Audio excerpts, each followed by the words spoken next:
प्रेम नगर का अंत न पाया, जो आया सो जाएगा। प्रेम नगर का अंत न पाया, जो आया सो जाएगा। सुन मेरे साजन, सुन मेरे मीता, या जीवन में क्या क्या बीता।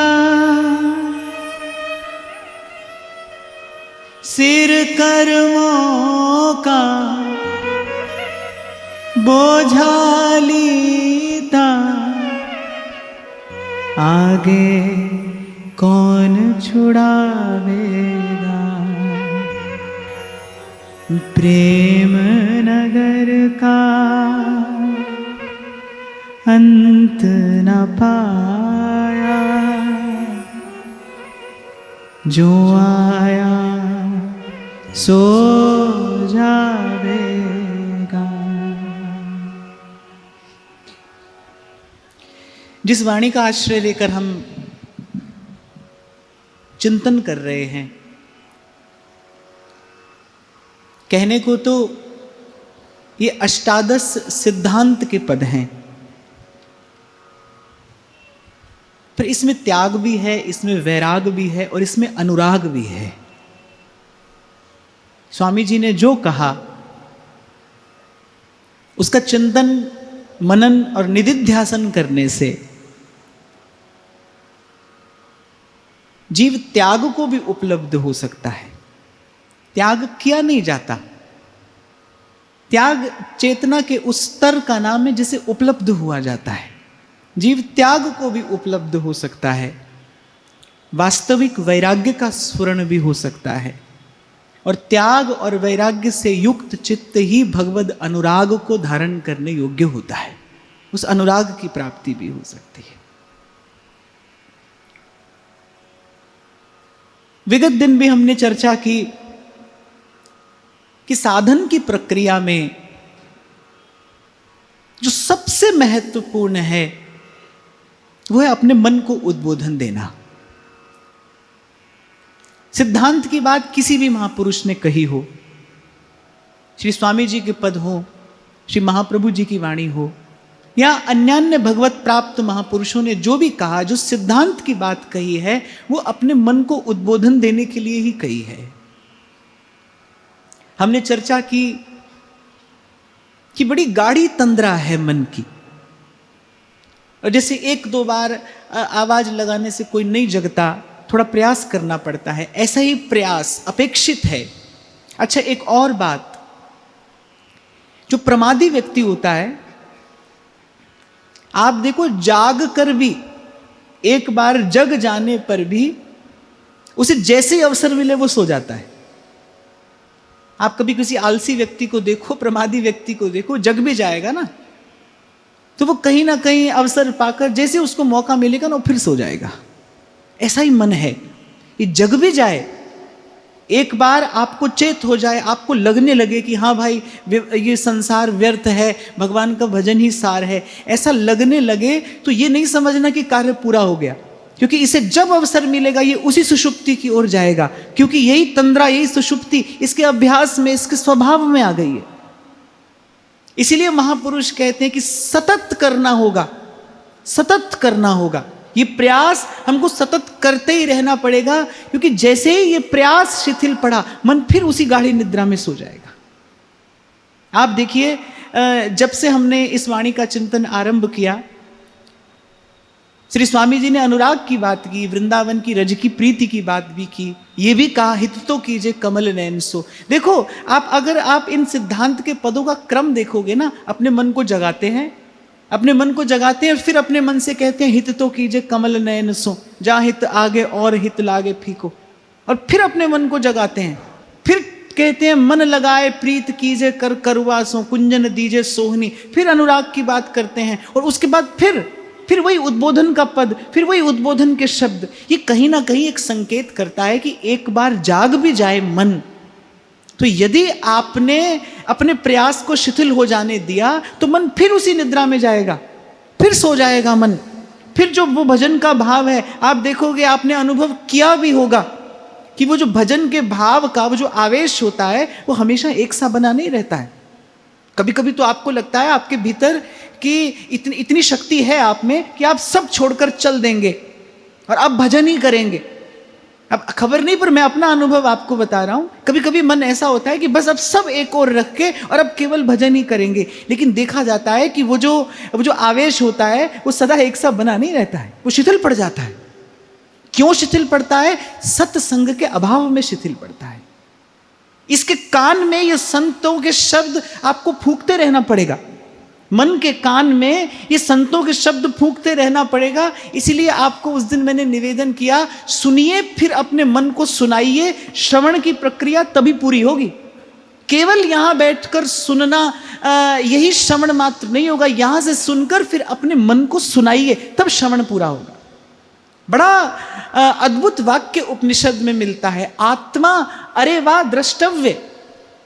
बोले वो जो है, वो जिसे जैसे गायत्री तत्सवितुर्वरेण्यम कहकर संबोधित करती है, वो जो है, वो जो अनिर्वचनीय है, मन वाणी से जिसका स्पर्श नहीं किया जा सकता, वो जो सच्चिदानंद है। उपनिषद कहता है अरे वाह द्रष्टव्य, बोले वो देखा भी जा सकता है। ऐसा नहीं कि केवल उसकी बात ही की जा सकती है, उसे देखा भी जा सकता है। पर कैसे देखा जा सकता है? श्रोतव्य, मंतव्य, निधिध्यासितव्य, सुनकर फिर मनन किया जाए। मनन अर्थात अपने मन को सुनाइए, यही मनन है। मनन का अर्थ क्या है? जो सुना है वो अपने मन को सुनाइए।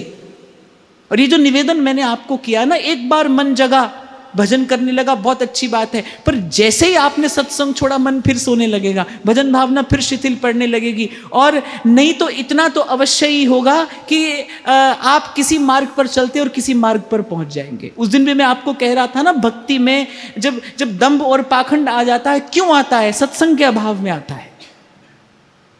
मैं बड़ी क्षमा याचना पूर्वक कहूँगा कि मैंने देखा है, मैं देख रहा हूँ कि कभी कभी किसी को ऐसा लगता है कि अब तो हम ऐसे भजन भाव में रम गए, अब कहने सुनने की आवश्यकता क्या है?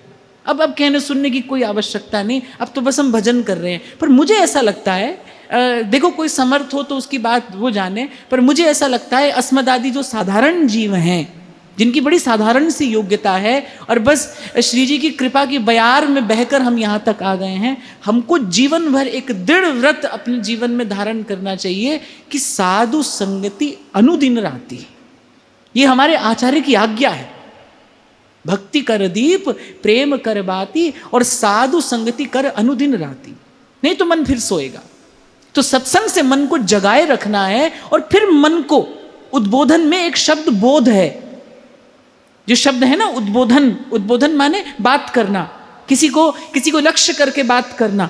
तो उद्बोधन में एक शब्द बोध है, अपने मन को बोध कराना कि जो प्राप्त करने आए हैं वो अभी प्राप्त नहीं हुआ है, इसलिए कार्य पूरा नहीं हुआ, तो किस प्रकार विश्राम किया जा सकता है, किस प्रकार विश्राम पाया जा सकता है। और बहुत बार हमने चर्चा की, भाई तन को कितनी भी सुविधा दे दो, तन को कितनी भी सुविधा दे दो, लेकिन सुखानुभूति तो मन ही कराता है ना। सुखानुभूति तो मन की होती है। कितनी भी सुविधा आपके तन के पास हो, लेकिन यदि मन में राग द्वेष है, यदि चित्त अशुद्ध है, तो विश्राम कैसे हो सकता है? बिना विश्राम पाए विश्राम की अनुभूति होगी कैसे? और विश्राम महापुरुषों ने कहाँ पाया? जब गोस्वामी जी कहते हैं अब पायो महाविश्राम। यही बात कबीर कहते हैं, प्रेम नगर का अंत न पाया। अर्थात जहां से तू आया है, जब तक वहीं नहीं पहुंचा तब तक विश्राम नहीं है, तब तक आराम नहीं है। तब तक तो कह रहे हैं जो आया क्यों जाएगा। और फिर अपने मन से कहते हैं सुन मेरे साजन सुन मेरे मीता, मीत कहते मित्र को। अभी उस दिन में मैं आपसे कह रहा था कि देखो सद्गुरु मिल जाए फिर अपने ही मन के जैसा कोई मित्र नहीं है, और सत्संगति के संस्कार के अभाव में मन के ही जैसा कोई शत्रु भी नहीं है, मन के ही जैसा कोई मित्र भी नहीं है।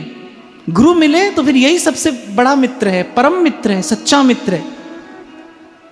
और सत्संग ना हो तो भाई मन के जैसा कोई शत्रु नहीं है। फिर सब उत्पात करा देता है, सब अनर्थ करा देता है, यही अपना मन, यही अपना मन। तो कहने भाई विचार करो, प्रेम नगर का अंत न पाया, अर्थात जहां से आया है वहां का पता यदि नहीं पाया तो फिर ज्यों आया त्यों जाएगा, और ज्यों गया फिर आएगा। अपने मन से कह रहे हैं सुन मेरे साजन, सुन मेरे मीता, और या जीवन में क्या क्या बीता, कितनी बार सुख दुख देखा, कितनी बार सुख दुख देखा। देखो ठोकर लग जाना कोई बड़ी बात नहीं है। ऐसा नहीं कि आंख वाले को ठोकर नहीं लगती, आंख वाला भी तो गिरता है, गिर जाता है, असावधान होता है, गिर जाता है, भूल हो जाती है, गिर जाता है। लेकिन उसी स्थान पर बार बार गिरने वाला असावधान नहीं, उसे तो कहते हैं आंख का अंधा है। एक ही बात पर, एक ही स्थान पर बार बार गिरे, बार बार उसका पतन हो। तो एक बार भूल हो जाना बड़ी बात नहीं, गिर जाना बड़ी बात नहीं, पर गिरकर संभलिए। जब जब जब संसार के दुख को बहुत निकट से अनुभव करते हो, उसकी विस्मृति मत होने दीजिए। मैं देखता हूं कि व्यक्ति बहुत जल्दी दुख को भूल जाना चाहता है, ये बड़ी भूल है। श्रीमद् भागवत का जो प्रसंग है, माता कुंती भगवान से कहती है कि हमारे जीवन में दुख बना रहे। वस्तुतः वो ये नहीं कह रही है दुख बना रहे, वो कह रही वो स्थिति बनी रहे जिसमें आपका स्मरण होता है, वो स्थिति बनी रहे जिसमें आपका सुमिरन होता है। क्योंकि हमने देख लिया बहुत सुख आता है ना तो आपकी विस्मृति हो जाती है, वो एक ऐसी बयार बहती है कि हम बहकर आपके चरणों से दूर कहीं और चले जाते हैं। और ऐसा ही है भाई, आज के पद में श्री स्वामी जी यही बात कह रहे हैं।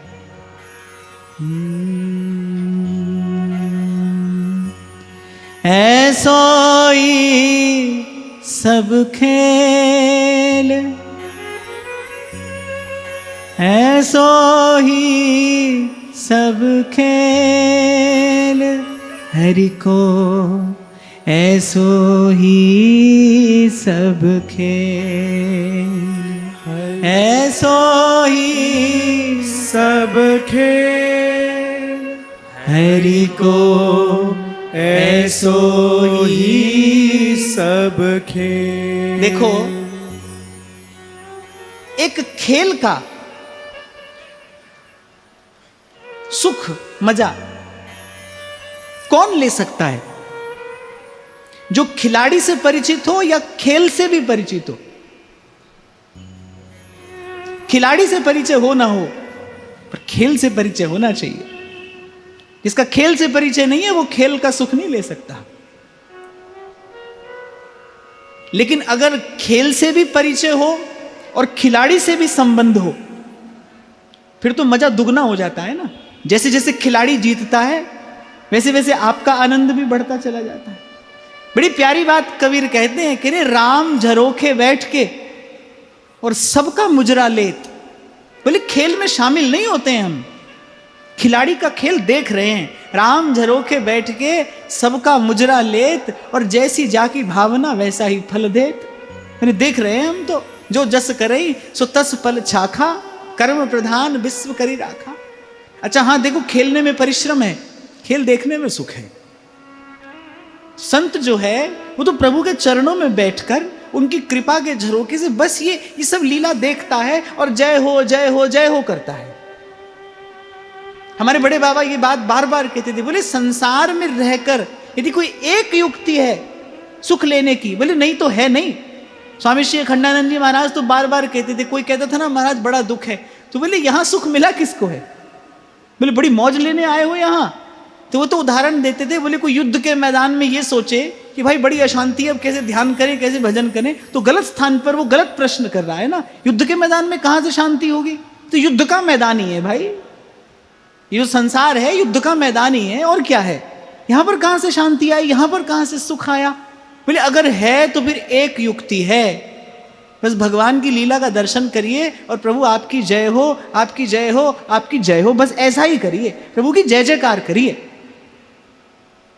हमें ऐसे भी वाह वाह और हमें वैसे भी वाह वाह। जो हो रहा है, जैसा हो रहा है, जब हो रहा है, बस उसके मूल में एक भगवद इच्छा का दर्शन करके, उसके मूल में एक भगवद इच्छा का अनुभव करके यहाँ सुखी रहा जा सकता है, यहाँ थोड़ा चैन से रहा जा सकता है, यहाँ शांत रहकर अपना कार्य किया जा सकता है। नहीं तो स्वामी जी कहते हैं ऐसो ही सब खेल हरि को, ऐसो ही सब खेल, ऐसो ही सब खेल हरि को, ऐसो ही सब खेल। मृग तृष्णा जग व्याप रयो है, मृग तृष्णा जग व्याप रयो है, कहूँ बिजोरो न बेल, कहूँ बिजोरो न बेल, हरि को ऐसो ही सब खेल, हरि को ऐसो ही सब खेल।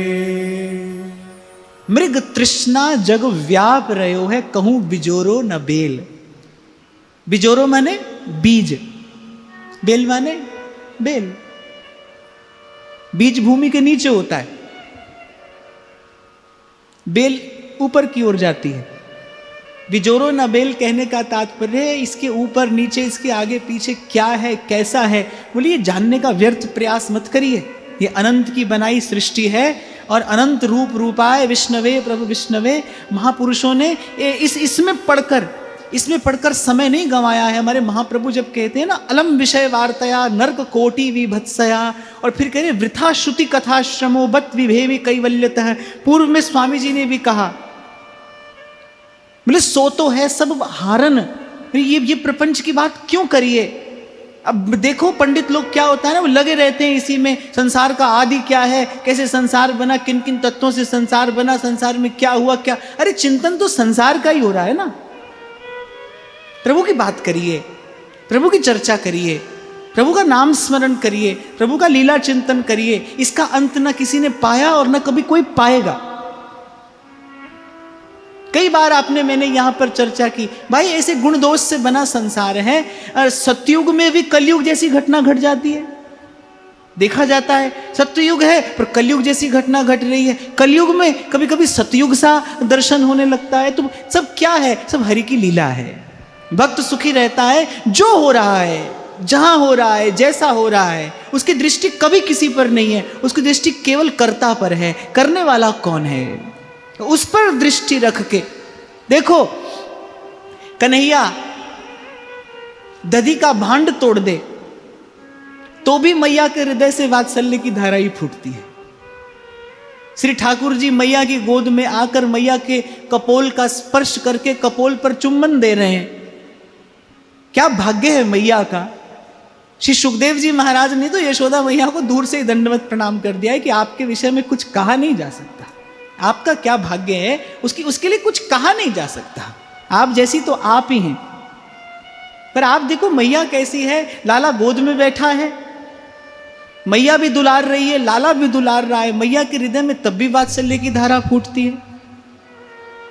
और कन्हैया बड़ा चपल है, बड़ा चंचल है, घर के ही सब दधी के भांड तोड़ देता है।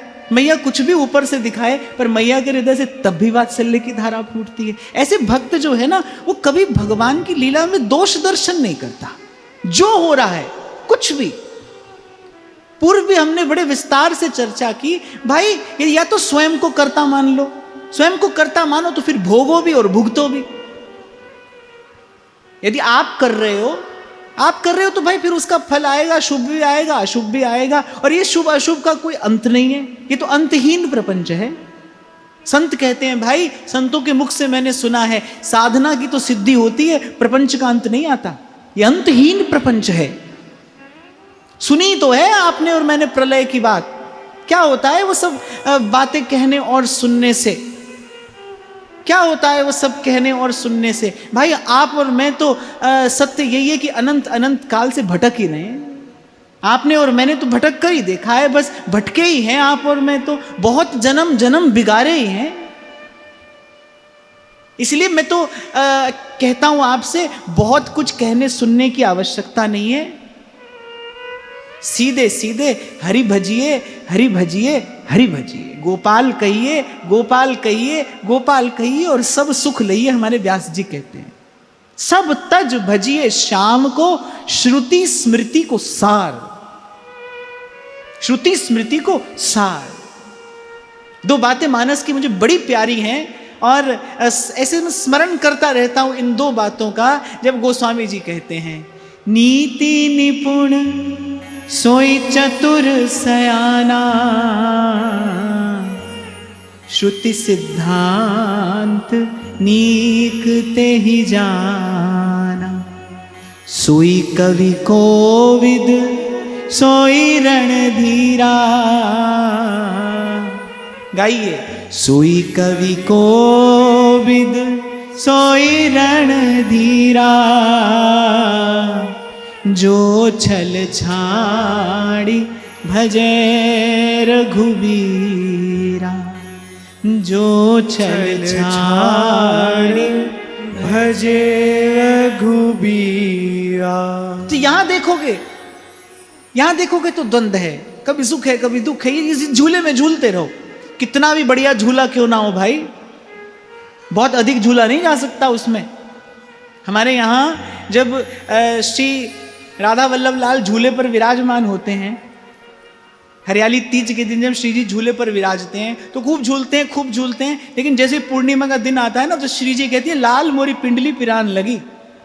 कहते हैं ना, मैंने बस आप झूले से उतर जाइए, लाल मोरी पिंडली पिरान लगी। झूला कितना भी सुखद क्यों ना हो, पर भाई जब तक वो झूल रहा है थोड़ी देर का सुख तो है, पर सदा सदा उस पर बैठे नहीं रहा जा सकता।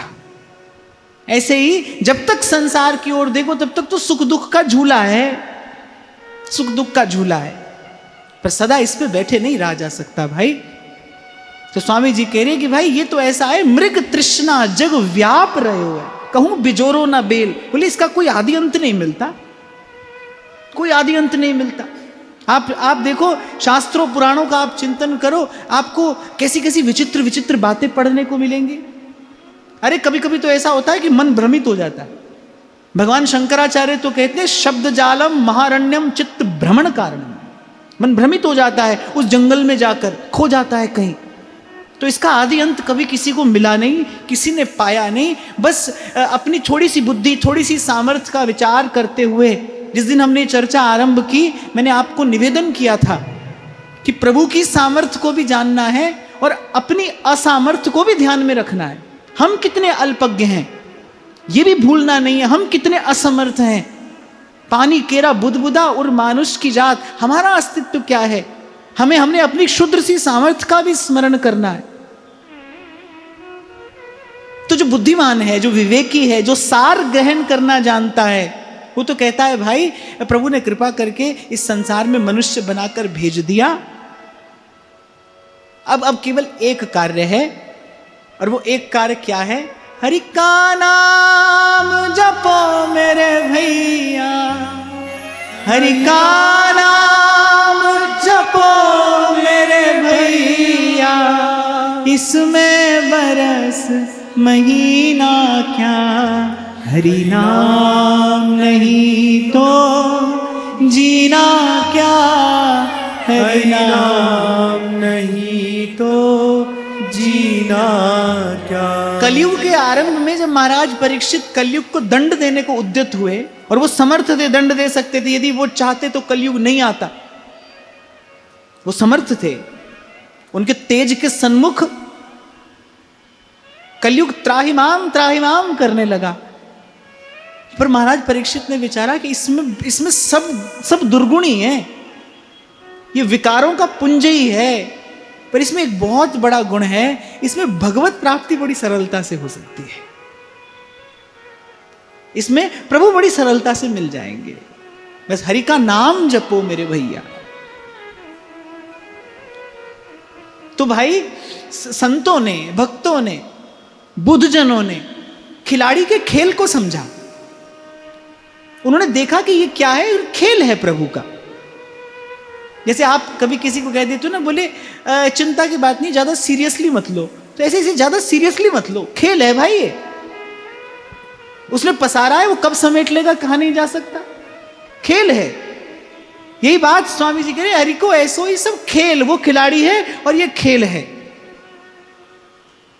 यदि खेल का मजा लेना है तो फिर खिलाड़ी के खेल को समझिए।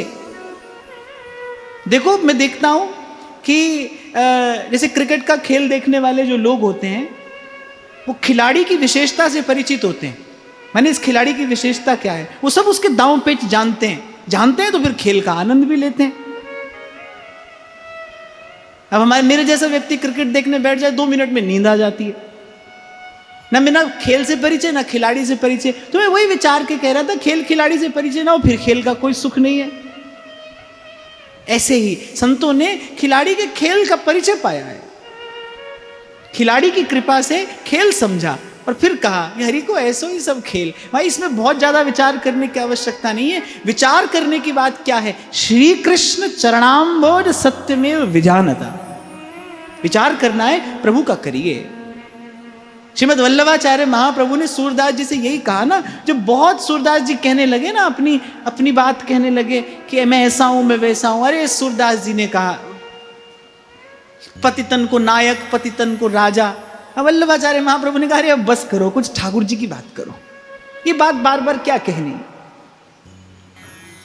फिर कह रहे मृग तृष्णा। मृग तृष्णा किसे कहते हैं, वो प्यास जो कभी बुझी नहीं। रामधारी सिंह दिनकर रश्मि रथी में लिखते हैं, मुझे ठीक से पंक्तियां तो स्मरण नहीं है पर बड़ी प्यारी पंक्तियां हैं। वो कहते हैं कि पर देखो अद्भुत ये नियम संसार में चलता है।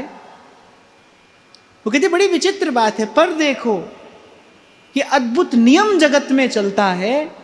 बोले भोगी सुख भोगता तपस्वी और अधिक जलता है, भोगी सुख भोगता तपस्वी और अधिक जलता है। और कह रहे हैं हरियाली है जहां, जलद भी उसी देश के वासी। बोले जहां खूब हरियाली है वर्षा भी वहीं अधिक होती है। बोले हरियाली है जहां, जलद भी उसी देश के वासी, और मरु की भूमि देखो बेचारी रहती प्यासी की प्यासी।